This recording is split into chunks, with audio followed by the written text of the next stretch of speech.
আশা করি আমি যে ভিডিওটা দিব সবার কাছে ভালো লাগবে।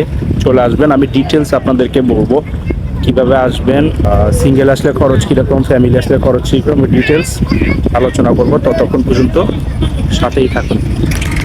সবথেকে ভালো হয় যদি পার্সোনাল গাড়ি থাকে, অথবা যদি গাড়ি ভাড়া করে নিয়ে যাওয়া হয় মিরসরাই অর্থনৈতিক অঞ্চলে, তাহলে সবথেকে সেটাই ভালো। তো চিটাং থেকে এবং ঢাকা থেকে যেই জায়গায় থেকে আপনারা আসুন না কেন, বড়তাকিয়া একটা জায়গার নাম আছে, ওখানে বড়তাকিয়া নামতে হবে। বড়তাকিয়া নেমে ওখান থেকে ঢাকা থেকে আসলে ডান পাশে, আর চিটং থেকে ঢাকার দিকে ঢুকলে এটা বাম পাশে পড়ে। তো আমাদেরকে ওই বাম পাশে বড়তাকিয়া বাজার বাম পাশে এইরকম যে রোডটা জায়গাটা আছে, এই জায়গাটায় ঢুকতে হবে, এন্ট্রি করতে হবে। এন্ট্রি করার পাশাপাশি আপনি গ্রামের ন্যাচারাল অনেক কিছু দেখতে দেখতে যাইতে পারবেন। তো মোটামুটি ওখান থেকে প্রায় 30 মিনিট থেকে 40 মিনিট আপনাকে ড্রাইভ করতে হবে, যাইতে হবে। যদি আপনার পার্সোনাল গাড়ি না থাকে, যদি আপনারা মনে করেন যে আপনারা ওই ভাড়াতে আসবেন, তাহলে বড়তাকিয়া বাজার নেমে ওখানে অটো বা সিএনজি আছে, ওখানে 1000 থেকে 1200 টাকা নিবে পুরোটা ঘুরতে, সি বিচ সহ ওখানে ঘুরতে পারবেন। এবং সব থেকে আমি রিকমেন্ড করব, আপনারা যদি একটা গাড়ি ভাড়া করে নিয়ে আসেন, তাহলে আপনারা যে এই ভিতরে যে অর্থনৈতিক অঞ্চলে যে ইকোনমিক জোনের যে মেইন ভাইবটা সেটা পাবেন। কারণ এটা একটু ঘুরে যেতে হয়, আর সিএনজি হলে আপনাকে কাছে দিয়ে নিয়ে যাবে। যেমন এই যে এই জায়গাগুলো একমাত্র আপনারা শুধু গাড়িতেই আসতে পারবেন, আর যদি ওদেরকে বলেন তাহলে ওরা নিয়ে আসবে।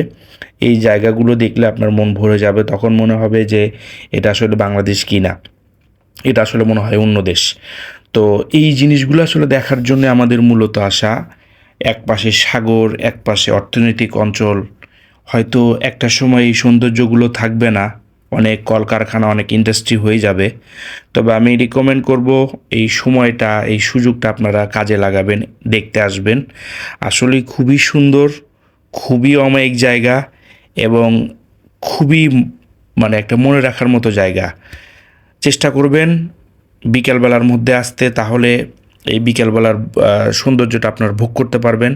কারণ সন্ধ্যার আগে এখান থেকে সরে যাওয়াটাই ভালো। আসতে হলে আপনাদেরকে 5টার আগে আসতে হবে, অথবা পারমিশনের প্রয়োজন পড়ে। যেটাকে দেখাচ্ছি সম্পূর্ণ এটা হচ্ছে ফাঁকা জায়গা, আপনারা দেখতেই পারতেছেন।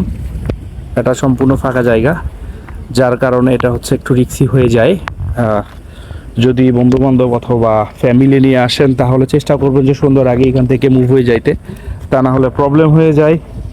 আসলে ভিতরে আসলে জায়গাটা খুবই ফাঁকা, এত সুন্দর লাগে যে এখানে থেকে যেতে মন চায়। কিন্তু আসলে এখানে লোকাল কোনো কিছু না থাকায় এটা সম্ভব হয়ে ওঠে না। তবে আমাদের মূল যাত্রা হচ্ছে এই সুন্দর জায়গার পাশাপাশি শেষে আমরা একটা সাগর, সি বিচ আছে, ওখানে যাব। তো আপনারাও সাথে থাকবেন, আমরা ওখানে নিয়ে যাচ্ছি আপনাদেরকে। এবং যাওয়ার পথে অনেক সুন্দর কিছু ফাঁকা জায়গা এবং অনেক সুন্দর পরিবেশ আপনারা ভোগ করতে পারবেন। এই জায়গাটা হচ্ছে একদম ভিতরে, একদম ফাঁকা জায়গা। এটা ছোট্ট একটা নদী আছে, এবং এটার পাশাপাশি হচ্ছে এই যে ছোট্ট একটা ব্রিজ আছে। এই যে এইদিকে ওই দূর যেগুলো দেখা যাচ্ছে, আমি একটু জুম করে দেখাই, কতটুকু দেখা যাচ্ছে জানি না। কিছু পাহাড়, এই যে পাহাড় দেখা যাচ্ছে, ইকোনমিক জোনের যে সব জায়গায় ফ্যাক্টরি হচ্ছে ওগুলো দেখা যায়। সামনে আমরা এই সাইডটা চলে যাব, ওখানে বিচ আছে, দেখাবো। জায়গাটা আসলে ন্যাচারালি মনে হচ্ছে সুন্দরবনের মতো। যারা সুন্দরবন গিয়েছেন তারা জানবেন। আসলে এই জায়গাটি মিরসরাইয়ের অর্থনৈতিক অঞ্চলের একদম ভিতরে, জায়গাটা খুবই সুন্দর, ফাঁকা, পাশে ম্যানগ্রোভ বনের মতো লাগে। দেখতে দেখতে আমরা সেই কাঙ্ক্ষিত আমাদের যে ডেস্টিনেশন, যেটা দেখার জন্য আমরা এত দূর থেকে আসছি, সেটা হচ্ছে সাগর পাড়। সাগর পাড় যদি অন্য কোথাও আছে, তবে এটা আলাদা একটা শান্তি। এটাই সেই সাগর পাড়, এটা দেখার জন্য চলে আসে। আজকে শুক্রবার দেখে এখানে পর্যটক অনেক বেশি। তো আপনারাও আসবেন এবং ভালো থাকবেন, সুস্থ থাকবেন। আমার ভিডিওগুলো কেমন লাগবে, আমি নতুন হিসেবে ভুল ত্রুটি হলে মাফ করবেন, ক্ষমা করবেন, আমাকে সাপোর্ট করবেন। ইনশাল্লাহ আমি আগামীতে আরও ভালো ভালো কিছু জায়গা আপনাদের সামনে তুলে ধরবো। ধন্যবাদ।